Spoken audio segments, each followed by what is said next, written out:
नवीन राज्यों के उदय के क्रम में आज हम हैदराबाद को देखते हैं। पिछले वीडियो में हमने आपको अवध के बारे में बताया था कि अवध पर जो है अंग्रेज़ों ने किस प्रकार से अपना कब्जा किया था। अंग्रेज़ों का कोई भी फिक्स स्टैंड नहीं होता था। वह किसी भी राज्य को तब तक कब्जा नहीं करता था जब तक कि वो कमज़ोर ना हो जाए। जैसे ही वह कमज़ोर होता था तो उस पर किसी भी तरह का आरोप लगाकर उसको कब्जा कर लेता था। जिस प्रकार से अवध के जो अंतिम नवाब थे बाजिद अली शाह, उन पर बिना मतलब का कुशासन का आरोप लगाकर अवध को कब्जा कर लिया था। उसी क्रम में आज हम हैदराबाद को देखते हैं कि हैदराबाद पर अंग्रेज़ जो है किस प्रकार से कब्जा करता है। मराठा और हैदराबाद के बीच में हमेशा लड़ाई होते रहता था। मराठा और हैदराबाद के बीच में हमेशा लड़ाई होते रहता था और अंग्रेज़ जो है डायरेक्ट मराठा से युद्ध करना नहीं चाहता था, क्योंकि मराठा जो था वह बहुत ही ज़्यादा शक्तिशाली था।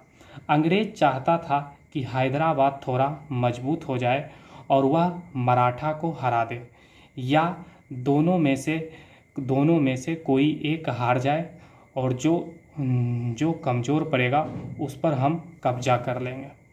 मराठा जो है हैदराबाद को अपने अधीन कर लेता है। मराठा हैदराबाद को अपने अधीन कर लेता है, लेकिन मराठा जो है बिना मतलब के युद्ध में अहमद शाह अब्दाली से 1761 में पानीपत के युद्ध में हार जाता है, जो हम पिछले वीडियो में भी आपको बताए थे।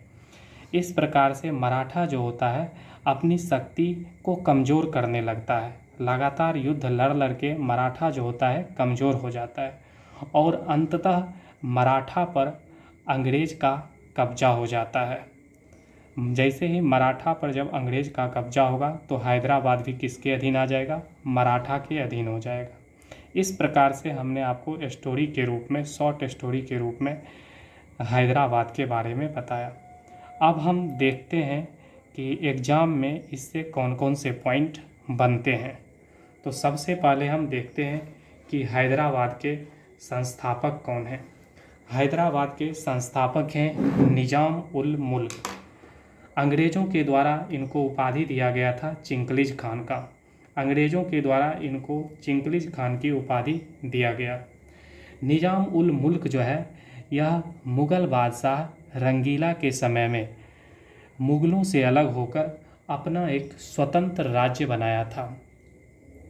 यहाँ के राजा को, जो हैदराबाद का जो राजा होता था, उसको क्या कहा जाता है? निज़ाम कहा जाता है।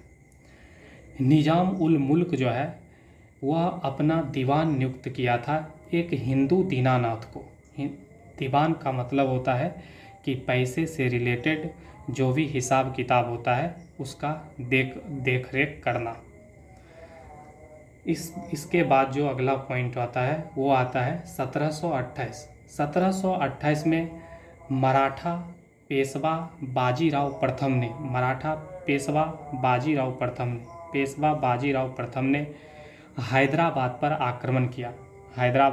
आक्रमण किया और इस युद्ध को पालखेरा का युद्ध कहा जाता है। और इसमें निज़ाम क्या हो जाता है? तो पराजित हो जाता है। तो यहाँ से क्वेश्चंस बनते हैं कि निज़ाम जो है वह पेशवा बाजीराव से किस युद्ध में हारता है? तो बोलेंगे पालखेरा के युद्ध में हारता है। पेशवा और निज़ाम के बीच में दो महत्वपूर्ण संधि देखने को मिलता है। एक है मुंशी शिवगांव की संधि और दूसरा है झलकी की संधि। यहाँ से भी जो है एग्जाम्स में क्वेश्चन देखने को मिलते हैं। तो मुंशी शिवगांव की संधि क्या था? तो जब निज़ाम और मराठा के बीच में मुंशी शिवगांव की संधि होती है, तो निज़ाम जो होता है वह आंशिक अधीनता को स्वीकार करता है। आंशिक अधीनता कहने का मतलब पूर्ण रूप से निज़ाम जो होता है मराठा के अधीन नहीं आता है, उसका कुछ एरिया जो होता है वो मराठा के अधीन आ जाता है। और निज़ाम के द्वारा जब संधि किया जाता है तो निजाम के द्वारा टैक्स दिया जाता है। वो टैक्स किस रूप में, टैक्स का जो नाम था वो था चौथ और सर देशमुख नामक टैक्स दिया जाता है। निजाम के द्वारा मराठा को चौथ और सर देशमुख नामक टैक्स दिया जाता है। चौथ का मतलब क्या होता है? चौथ का मतलब होता है कि 1/4, यानी हैदराबाद राज्य का जितना इनकम होता था, हैदराबाद राज्य का जितना इनकम होता था उसका 1/4 हिस्सा मराठा को देना होता था। और सर देशमुखी टैक्स का मतलब होता है कि हम जो हैं सभी प्रांत का क्या है, मुखिया हैं, हम सभी प्रांत का मुखिया हैं और तुम्हारे राज्य में जितना भी इनकम होगा उस पूरे इनकम का, यानी टोटल इनकम का 10% जो हैदराबाद था वह मराठा को देता था। इस प्रकार से मराठा का जो आर्थिक शक्ति था वह बहुत ही ज़्यादा मजबूत हो गया था। दूसरा होता है झलकी की संधि। झलकी की संधि के तहत जो निजाम का हैदराबाद का लगभग कंप्लीट क्षेत्र जो होता है वह मराठा के अधीन आ जाता है, यानी पूर्ण अधीनता स्वीकार कर लेता है। पूछेगा कि झलकी की संधि के तहत झलकी की संधि के तहत निजाम जो है वह किस प्रकार की अधीनता को स्वीकार करता है, तो हम कहेंगे पूर्ण अधीनता को स्वीकार कर लेता है। झलकी की संधि के तहत निजाम जो है बरार का आधा क्षेत्र मराठा को दे देता है, यानी लगभग हम बोल सकते हैं कि 80% एरिया पर जो है मराठा का कब्जा हो जाता है। अब जो है झलकी की संधि जब होती है तो मराठा सैनिक में जो है गैर मराठों की भर्ती भी होने लगती है। मराठा सैनिक में गैर मराठों को भी भर्ती होने लगती है। अब है कि सर्वप्रथम जो सहायक संधि को स्वीकार किया गया था वह किसके द्वारा स्वीकार किया गया था, तो निजाम के द्वारा। किस राज्य के द्वारा, तो हैदराबाद राज्य के द्वारा सर्वप्रथम सहायक संधि को स्वीकार किया गया था। क्योंकि अंततः जो था मराठा अंग्रेज़ों के अधीन हो गया था और हैदराबाद मराठा के अधीन था, तो हैदराबाद भी अंग्रेज़ के अधीन हो गया और इसको सहायक संधि स्वीकार करना पड़ा। तो पूछेगा कि सर्वप्रथम सहायक संधि को किस राज्य ने स्वीकार किया, तो हम बोलेंगे हैदराबाद जो है सर्वप्रथम सहायक संधि को स्वीकार किया।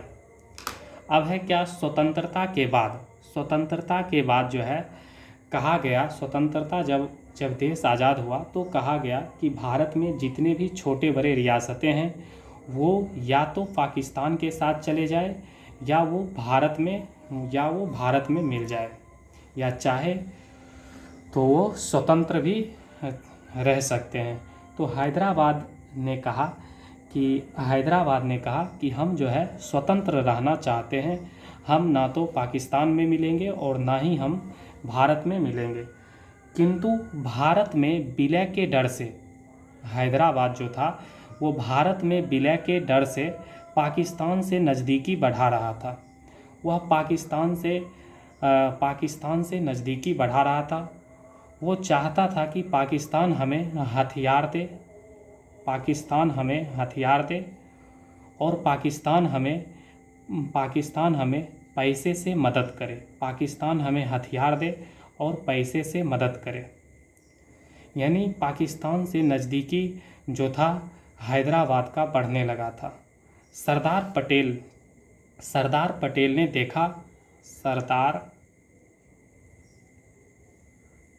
ने देखा कि हैदराबाद का स्वतंत्र रहना और पाकिस्तान से नज़दीकी भारत की एकता के लिए सही नहीं है। तो सरदार पटेल ने ऑपरेशन पोलो नामक